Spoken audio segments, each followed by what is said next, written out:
Academics के YouTube channel में आप सभी का स्वागत है। आज हम पढ़ेंगे फार्माकोलॉजी फोर्थ सेमेस्टर का टॉपिक लोकल एनेस्थेटिक्स। इसमें इसके इंट्रोडक्शन, इसके classification, mode of action, ideal properties of local anaesthetics and कुछ पॉइंट्स रहेंगे जो कि बहुत इंपॉर्टेंट होंगे।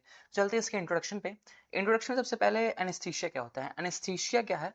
एनेस्थीसिया एक माइंड का, एक ब्रेन का एक स्टेट है जिसमें सेंसेशन नहीं होगी। मतलब उसमें क्या होगा, टेम्परेरी लॉस होगा सेंसेशन का। जो कि कोई भी अगर हमारी ड्रग्स हैं, कोई भी सब्सटेंस हैं जो कि एनेस्थीसिया कॉज कर रही है, उसको हम कहेंगे एनेस्थेटिक्स, कि वो एनेस्थेटिक्स है, वो एनेस्थीसिया कॉज कर रही है, मतलब temporary loss of sensation cause कर रही है। तो एनेस्थेटिक्स मेनली दो टाइप्स के होते हैं, general and local. General and local में हम कह सकते हैं कि जनरल क्या काम करता है कि होल बॉडी पे काम करेगा, एंड लोकल कहाँ काम करेगा, एक स्पेसिफिक एरिया पे अपना एक्शन शो करेगा, स्पेसिफिक एरिया पे अपना एक्शन शो करेगा। तो जनरल एनेस्थेटिक्स मेनली हम यूज करते हैं मेजर सर्जरी के लिए। किसके लिए यूज करते हैं? मेजर सर्जरी के लिए यूज करते हैं। And local anaesthetics mainly use करते हैं माइनर सर्जरी के लिए।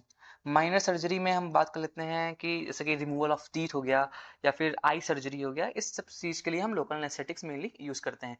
लोकल एनेस्थेटिक्स मेनली अगर हम आई सर्जरी या फिर टीथ रिमूवल की बात करें तो उसमें हम लीडोसेन को हम ज़्यादा प्रेफरेंस देते हैं। तो चलते हैं लोकल एनेस्थेटिक्स की तरफ, जो कि हमारा मेन टॉपिक है इस लेक्चर में, तो उस पर हम फोकस करेंगे। तो लोकल एनेस्थेटिक्स क्या होती हैं, कैसे काम करती हैं, ये सारी चीजें हम देखने की कोशिश करेंगे, ठीक है।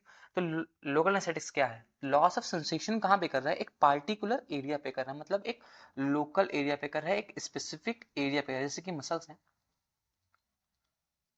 कोई भी मसल्स हैं। तो अगर इस पार्ट में हमको एनेस्थीसिया कॉज कराना है तो हम लोकल एनेस्थेटिक्स को इसमें देंगे कि यहाँ पे कोई भी सेंसेशन नहीं होगी, चाहे आप यहाँ पे काट दीजिए या फिर कुछ भी कर दीजिए, तो यहाँ पे कोई भी सेंसेशन नहीं होगी, मतलब यहाँ पे टोटली लॉस हो चुका होगा इसका सेंसेशन का। तो माइनर सर्जरी के यूज करते हैं, जैसे कि मैंने बताया, जैसे removal of teeth, eye surgery and etc. Drugs क्या है? लीडोसेन, प्रोसेन एंड एक्सेट्रा। तो लोकल एनेस्थेटिक्स को एक तरह से और हम समझ सकते हैं कि कैसे हम डिफाइन करें कि लोकल एनेस्थेटिक्स क्या होती है। तो लोकल एनेस्थेटिक्स क्या है? ऐसी टाइप है ड्रग की जो न्यूरोनल कंडक्शन को ब्लॉक करेंगी किसी पार्टिकुलर एरिया पे और लॉस ऑफ सेंसेशन कॉज करेंगी, उसे हम क्या करेंगे? वो लोकल एनेस्थेटिक कहेंगे। तो देखो, एक सिंपल सा मैकेनिज्म एक्शन है लोकल एनेस्थेटिक्स, या फिर सिंपल सिंपल मैकेनिज्म एक्शन है सेंसेशन का। तो सेंसेशन क्या हो गया? किसी कोई भी मसल्स है हमारी, ठीक है, कोई मसल्स है और इसमें न्यूरॉन्स प्रेजेंट होते हैं, जानते ही हो, न्यूरॉन्स के न्यूरॉन्स प्रेजेंट है, ओके, इसके न्यूरॉन्स हो गए, ठीक है। तो ये न्यूरॉन्स है, इसके डेंड्राइट से निकले हैं। ये सेंसेशन किसको देते हैं? ब्रेन को देते हैं। किसको? ब्रेन को देंगे। ब्रेन क्या करेगा? रिस्पॉन्स देगा। तो यहाँ प्रोसेस क्या कर ली, ये मसल्स है हमारा, मसल्स पे अगर कोई शार्प चीज से हम यहाँ पे कट लगाएं, ये शार्प मेटल है, कोई भी कट लगाएंगे तो क्या करेगा, ये जो न्यूरॉन्स हैं हमारे, जो कि न्यूरॉन्स हमारी पूरी बॉडी में प्रेजेंट है, न्यूरॉन्स हैं, इसे सेंस करेंगे, सेंस करने के बाद वो किसको ट्रांसफर करेंगे? ब्रेन को ट्रांसफर करेंगे। ब्रेन क्या करेगा? उस पर रिस्पॉन्स या अपना एक्शन शो करेगा, ठीक। ये नॉर्मल प्रोसेस है सेंसेशन की। अब इसी सेंसेशन को अगर हम लॉस करना चाहें तो हमें क्या करना होगा मेनली? या तो फिर इस कंडक्शन को हमें ब्लॉक करना होगा। इस कंडक्शन को अगर हम ब्लॉक कर दें तो लॉस ऑफ सेंसेशन हो जाएगी, राइट, लॉस ऑफ सेंसेशन हो जाएगी। तो आप समझते हैं इसके मैकेनिज्म ऑफ एक्शन को। ओके, मैकेनिज्म ऑफ एक्शन से पहले, जानने से पहले हम इसके क्लासिफिकेशन को जान लेते हैं। क्लासिफिकेशन क्या होती है? तो क्लासिफिकेशन मेनली हम दो तरीके से कर सकते हैं। पहली है सरफेस, जो कि हम सरफेस टॉपिकली यूज करेंगे। सरफेस वाली कहाँ यूज होती है? टॉपिकली यूज करते हैं, स्किन के ऊपर यूज करते हैं, टॉपिकली यूज करेंगे। और इंजेक्टेबल आईवी के थ्रू यूज करते हैं, ठीक। तो सरफेस पे यूज करने वाले दो हो गए, जो कि सॉल्युबल होगी और इनसॉल्युबल होगी। Injectable low potency, intermediate potency and high potency की ड्रग आएंगी। इससे एग्जांपल दिए गए हैं, इसको हम याद कर सकते हैं। तो लोकल एनेस्थेटिक्स को एक तो उस तरह से डिवाइड कर सकते हैं कि कहाँ पे वो एक्ट कर रही है, बाकी उसके स्ट्रक्चर के बेसिस पे हम डिवाइड करते हैं। पहला है ईस्टर टाइप डेरिवेटिव्स एंड दूसरा है amide type derivatives. Easter type derivatives क्या होता है? इसमें ईस्टर ग्रुप प्रेजेंट होता है, इसके स्ट्रक्चर में ईस्टर ग्रुप प्रेजेंट होता है, जैसे कि R C double bond O वाला ग्रुप हो गया, तो ये ग्रुप इसके स्ट्रक्चर में प्रेजेंट होगा, तो इसे हम एस्टरडाइड डेरिवेटिव करेंगे। इसके एग्जांपल है बेंजोकेन एंड प्रोकेन। और एमाइड टाइप डेरिवेटिव्स में क्या होगा, NH2 मेनली प्रेजेंट होगा इसमें। एमाइड वाले में अमीन ग्रुप प्रेजेंट हो गया, NH2 ग्रुप प्रेजेंट होगा, तो इसे हम एमाइड टाइप डेरिवेटिव्स कर देंगे। इसका एग्जांपल है लीरोसेन।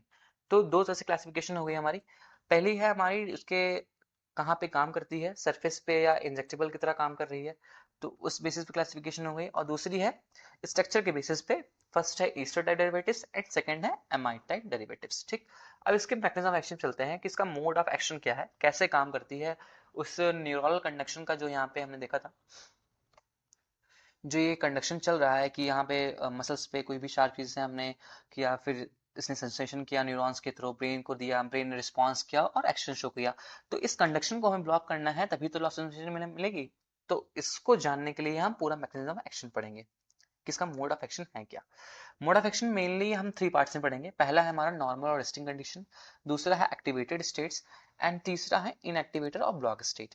तो मेनली इनएक्टिवेटर और ब्लॉक स्टेट में जो कि हमारी लोकल एनेस्थेटिक की ड्रग होगी वो काम करते हुए शो करेगी। बाकी जो पहले वाली है वो नॉर्मली क्या होता है ये हम शो करने की कोशिश करेंगे। तो अगर कोई भी नॉर्मल और रेस्टिंग कंडीशन है, कोई भी स्टिमुलस या कोई भी सिग्नल हमारे बॉडी में जनरेट नहीं हो रहा है, कोई भी शार्प चीज से कुछ हो नहीं रहा है, मॉस्किटो काट नहीं रहा है, तो कोई सेंसेशन इसमें हो नहीं रही है, तो एक वो हो गई हमारी नॉर्मल और रेस्टिंग कंडीशन, जब कोई भी इम्पल्स जनरेट बॉडी में हो ही नहीं रहा है जिसकी वजह से सेंसेशन कॉज हो, तो उसे हम कहते हैं रेस्टिंग कंडीशन। और दूसरी आती है एक्टिवेटेड स्टेट। अब कोई भी सिग्नल जनरेट हो रहा है, कोई भी इम्पल्स हमें मिला, कोई भी न्यूरॉन्स के थ्रू इम्पल्स हमें मिल रहा है, तो न्यूरॉन्स के थ्रू इम्पल्स हमें मिल रहा है, तो क्या होगा कि जो एक्सोनल मेम्ब्रेन हमारी होती है, एक्सोनल मेम्ब्रेन में, इसकी एक्सोनल मेम्ब्रेन है हमारी, एक्सोनल मेम्ब्रेन में क्या प्रेजेंट होता है, एम गेट प्रेजेंट होता है, एम गेट प्रेजेंट होता है। तो कोई भी इम्पल्स या सिग्नल हमारे बॉडी में जैसे ही जनरेट होती है, तो ये एम गेट क्या होता है, जो एक्सोनल मेम्ब्रेन में एम गेट प्रेजेंट है, ये हो जाता है ओपन। ओपन होने की वजह से क्या होता है कि Na प्लस आयन जो कि बाहर थे, उस एक्सोनल मेम्ब्रेन की जो आयंस थे, मतलब एक्सोनल मेम्ब्रेन के बाहर जो Na प्लस आयन थे वो इन्फ्लक्स करना स्टार्ट हो जाते हैं, मतलब Na प्लस अंदर मूव करना स्टार्ट हो जाता है, जिसकी वजह से क्या होता है, डीपोलराइजेशन कॉज करता है। वो डीपोलराइजेशन कॉज करने की वजह से हमें सेंसेशन और रिस्पॉन्स देखने को मिलता है। इसके फिगर के थ्रू समझेंगे, जैसे कि हमारी ये एक्सोनल मेम्ब्रेन है, हम एक्टिवेटेड स्टेट को यहाँ पे समझेंगे। ये हमारी एक्सोनल मेम्ब्रेन है, राइट। तो एक्सोनल मेम्ब्रेन में क्या हुआ है, मैंने कहा था एम गेट प्रेजेंट होता है, this is an M gate. Okay, ये हमारी एम गेट है, और ये Na प्लस आयन यहाँ पे इसके बाहर प्रेजेंट है। जब कोई भी सेंसेशन नहीं है, राइट, कोई भी सेंसेशन नहीं है, मतलब रेस्टिंग कंडीशन या नॉर्मल कंडीशन है, कोई भी सेंसेशन हमें मिल नहीं रही, कोई भी signal, that is normal condition में क्या होगा, कोई भी सिग्नल और इम्पल्स हमें देखने को नहीं मिलेगा, तो ये हमारी नॉर्मल कंडीशन है, नॉर्मल स्टेट है। तो नॉर्मल स्टेट में क्या होगा, जब कोई भी इम्पल्स जनरेट नहीं हो रहा है, कोई भी सिग्नल हमें मिल नहीं रहा है, तो जनरली ये एम गेट क्लोज रहेगा। क्लोज रहने की वजह से क्या होगा कि ये Na प्लस आयन है, इनका इन्फ्लेक्स नहीं हो पाएगा। इनका इन्फ्लेक्स नहीं होगा तो ये आगे जाके डीपोलराइजेशन कॉज नहीं करेंगे, राइट, डीपोलराइजेशन कॉज नहीं करेंगे, इसकी वजह से कोई भी सेंसेशन हमें देखने को नहीं मिलेगी। ये हमारी नॉर्मल कंडीशन है। जब एम गेट बंद है, कोई भी इम्पल्स हमारी बॉडी में नहीं आ रहा है, तब एम गेट बंद रहेगा, Na प्लस इन्फ्लेक्स नहीं हो पाएगा। इन्फ्लेक्स ना होने की वजह से डीपोलराइजेशन कॉज नहीं होगा, डीपोलराइजेशन कॉज नहीं होगा तो सेंसेशन नहीं होगी। ये नॉर्मल फंडा है नॉर्मल और रेस्टिंग कंडीशन का। अब इसी में पढ़ते हैं क्या, एक्टिवेटेड स्टेट। ओके, तो इसको मिटा देता हूँ।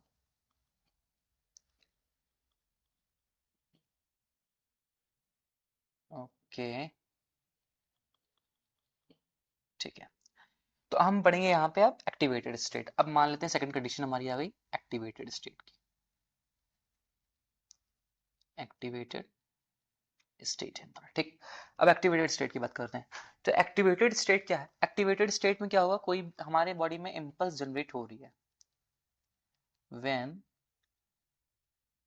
इम्पल्स और सिग्नल जनरेटेड, ठीक।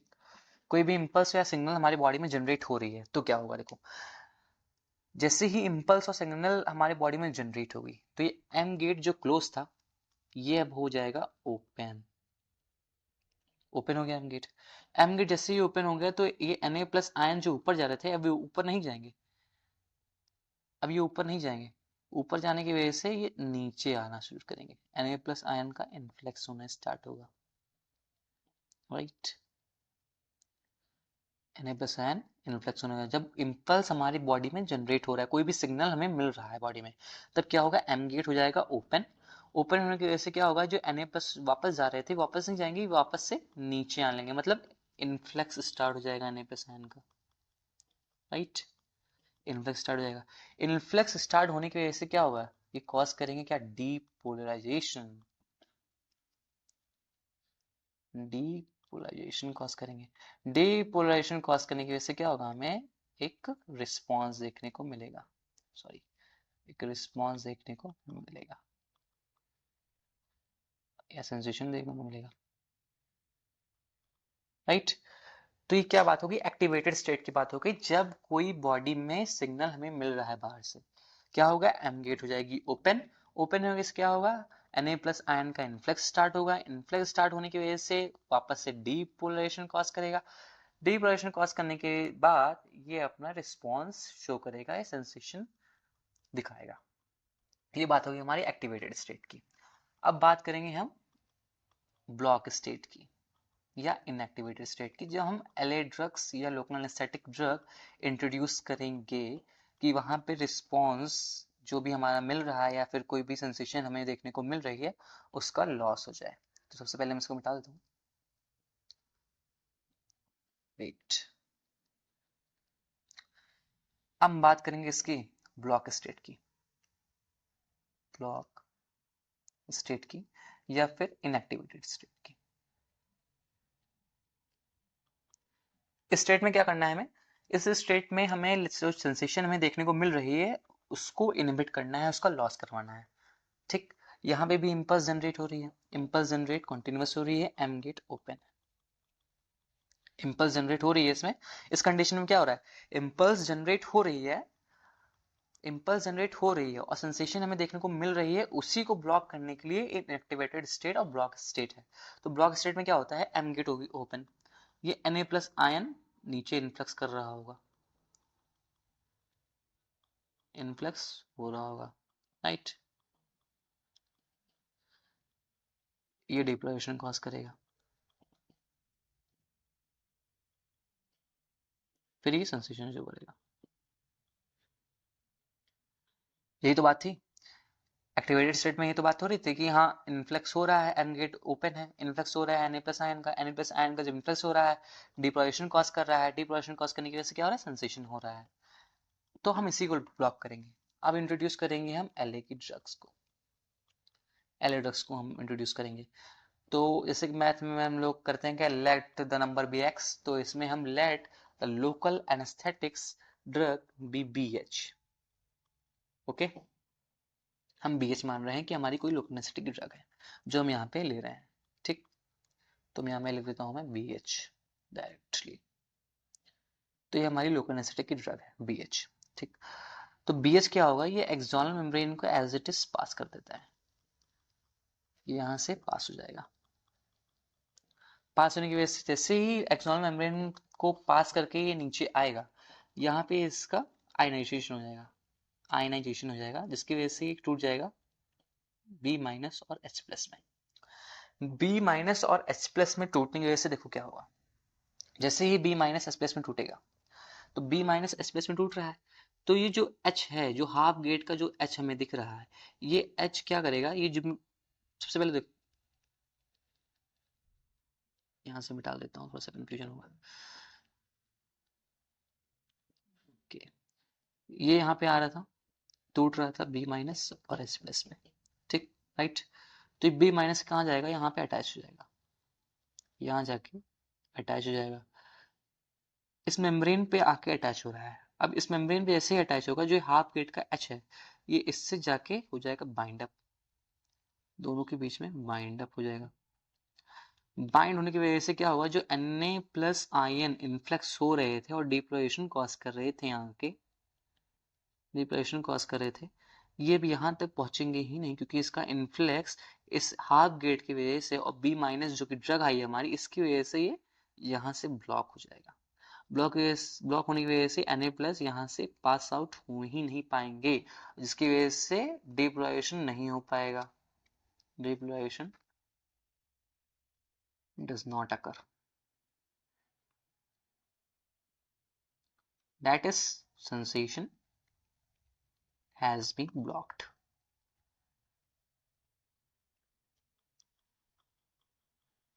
तो इतनी बात है, समझ में आया। अब देखते हैं इसके कुछ इससे जान लेते हैं थ्योरी से। देखो, इनएक्टिवेटेड स्टेट थी।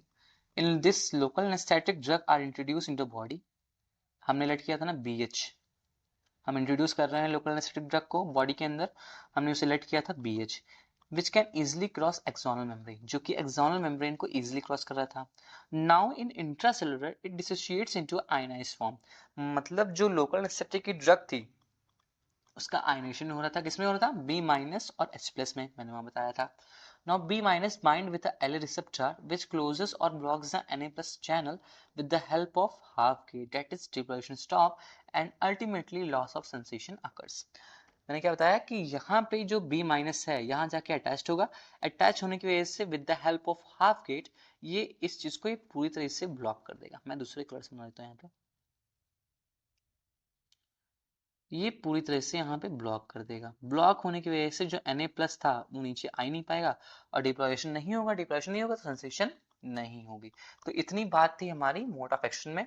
फर्स्ट है हमारी नॉर्मल रेस्टिंग कंडीशन, सेकंड है एक्टिवेटेड स्टेट, थर्ड है हमारी इनएक्टिवेटेड स्टेट, और इसमें सेंसेशन नहीं हो रही है इनएक्टिवेटेड स्टेट में। ये हमारा मोड ऑफ एक्शन यहाँ पे खत्म होता है। नेक्स्ट है हमारा ideal properties of local anaesthetics. तो ideal properties of local anaesthetics क्या है? वो रिवर्सिबल होनी चाहिए, मतलब एक बार सेंसेशन लॉस कर रही है तो हमेशा के लिए वो परमानेंट नहीं होनी चाहिए, वो टेम्परेरीली होना चाहिए। तो ये हमारा फर्स्ट पॉइंट हो गया कि उसका जो एक्शन है वो रिवर्सिबल हो। दूसरा है नॉन इरिटेटिंग हो, जब भी हम अगर IV के थ्रू इंजेक्शन के थ्रू ही ले रहे हैं या फिर टॉपिकली यूज कर रहे हैं, सरफेस यूज कर रहे हैं, तो वो इरिटेटिंग ना कॉज करे, मतलब इरिटेशन कॉज ना करे स्किन के ऊपर। फिर है लोकल रिएक्शंस ना दे, जैसे कि हमने बॉडी में ले लिया, जैसे कि हमने मान लो सरफेस पे ले लिया, सरफेस पे हमने लोकल एनेस्थेटिक का यूज किया, अब वो कोई भी रिएक्शन शो कर रहा है जिसकी वजह से छोटे छोटे दाने पड़ जा रहे हैं या फिर इचिंग हो रही है, तो वो चीजें नहीं होनी चाहिए। मतलब लोकल रिएक्शन उसमें कोई प्रोड्यूस ना हो, उसका जो मेन रिएक्शन है, थेरापेटिक इफेक्ट है, वही शो हो तो ज्यादा बेटर है। तीसरा पॉइंट ये है रैपिड इनएक्शन हो, मतलब अभी लोकल एनेस्थेटिक्स दिया, अब वो 4 घंटे बाद काम कर रहा है, तो उसका यूज ही नहीं रहेगा हमारे पास। तो रैपिड इनएक्शन होना भी एक बहुत इंपॉर्टेंट मैकेनिज्म, मतलब बहुत इंपॉर्टेंट पॉइंट है, इसकी आइडियल प्रॉपर्टीज है कि रैपिड एक्शन दे। लो सिस्टमिक टॉक्सिसिटी, मतलब हमने इंजेक्टेबल फॉर्म में ले लिया तो वो टॉक्सिसिटी शो कर रहा है, जिसकी वजह से अदर प्रॉब्लम भी, एक एडवर्स इफेक्ट देखने को हमें मिल रहा है, तो वो चीजें नहीं होनी चाहिए। पोटेंसी हाई होनी चाहिए। Should have long shelf life, मतलब शेल्फ लाइफ का मतलब होता है कि लॉन्गर ड्यूरेशन के लिए, मतलब उसकी एक्सपायरी डेट थोड़ी सी ज्यादा हो, उसकी लॉन्ग शेल्फ लाइफ हो, परमानेंट डैमेज कुछ ना शो करे, and high therapeutic ratio show करे एडवर्स इफेक्ट के मुताबिक में। ठीक, ये बात होगी आइडियल प्रॉपर्टीज की। अब कुछ हैं पॉइंट्स हैं जो कि जानने जरूरी हैं। तो कुछ लोगों में जब हम लोकल एनेस्थेटिक्स देते हैं कुछ साइड इफेक्ट्स देखने को मिलते हैं, जैसे कि पहली हमारी dizziness, headache, blood vision etcetera. तो डिजीनेस मतलब होता है एक चक्कर आना, कि लोकल एनेस्थेटिक्स दिया तो उन्हें चक्कर साथ आ रहा है, या फिर हेडेक हो रहा है, या फिर उनका विजन जो है वो ब्लड हो रहा है। कुछ ये टेम्परेरी साइड इफेक्ट्स हैं जो कि दूर भी हो जाती हैं, कुछ ही पीपल्स में देखने को मिलती हैं। नेक्स्ट पॉइंट है हमारा cocaine was a first anaesthetics but its use is rare now. Cocaine हमारा फर्स्ट एनेस्थेटिक्स था, अब तो कोकेन बैन है, ज़्यादा यूज़ नहीं करते हैं, बहुत ही रेयर केस में यूज़ होता होगा। तो कोकेन हमारा फर्स्ट एनेस्थेटिक्स था, अब उसको यूज़ ना करने के बजाय हम लिडोसेन को ज़्यादा प्रेफरेंस देते हैं। और bupivacaine is a more suitable for longer procedure. तो ये लिडोसेन हम मोस्ट कॉमन यूज़ करते हैं और ठीक है, लेकिन हम ब्यूपीवेकेन जो हमारा यहाँ तो लॉन्गर प्रोसीजर के लिए हम ज़्यादा सुटेबल मानते हैं। और उसे यूज़ भी करते हैं। कुछ पेपर्स में हमें एलर्जिक रिएक्शंस देखने को मिलते हैं, जैसे कि स्वेलिंग हो रही है या ब्रीथिंग डिफिकल्टी देखने को मिल रही है, ये कुछ पेपर्स में हमें देखने को जनरली मिल जाते हैं। एक सीवियर एलर्जिक रिएक्शन में हमें देखने को मिलता है जिसे हम नाम देते हैं एनाफाइलेक्सिस। एनाफाइलेक्सिस एक लाइफ थ्रेटनिंग एलर्जिक रिएक्शन है। लाइफ थ्रेटनिंग एलर्जिक रिएक्शन का मतलब क्या है कि इसे हम तुरंत ही क्योर करें, ये इमरजेंसी कंडीशन होती है कि किसी को भी एनाफाइलेक्सिस हो गया, ठीक है ना, किसी भी पर्सन को एनाफाइलेक्सिस हो गया तो उसे हम मतलब तुरंत इमरजेंसी कंडीशन में देंगे, उसे ट्रीट करना बहुत ही इंपॉर्टेंट हो जाता है। मतलब एनाफाइलेक्सिस क्या होता है कि ब्लड प्रेशर जो रहता है वो लो हो जाता है, या फिर जो एयरवेज हैं हमारे वो भी कॉन्स्ट्रिक्ट करना स्टार्ट हो जाते हैं, जिसकी वजह से बहुत सारी प्रॉब्लम होती है, ब्रीथिंग में प्रॉब्लम होती है, वॉमिटिंग है। इसके सिम्टम्स हैं कि एनाफाइलेक्सिस सिम्टम्स कुछ हैं, जैसे कि पहला सिम्टम्स है हमारा वॉमिटिंग, ओके। दूसरा है नौशिया, और तीसरा है ब्लड प्रेशर लो हो जाएगा हमारा। तो ये कुछ सिम्टम्स हैं एनाफाइलेक्सिस के लिए, क्योंकि ये लाइफ थ्रेटनिंग एलर्जिक रिएक्शन है। और लास्ट पॉइंट है हमारा कि इसे हम अल्कोहल के साथ यूज नहीं करते हैं।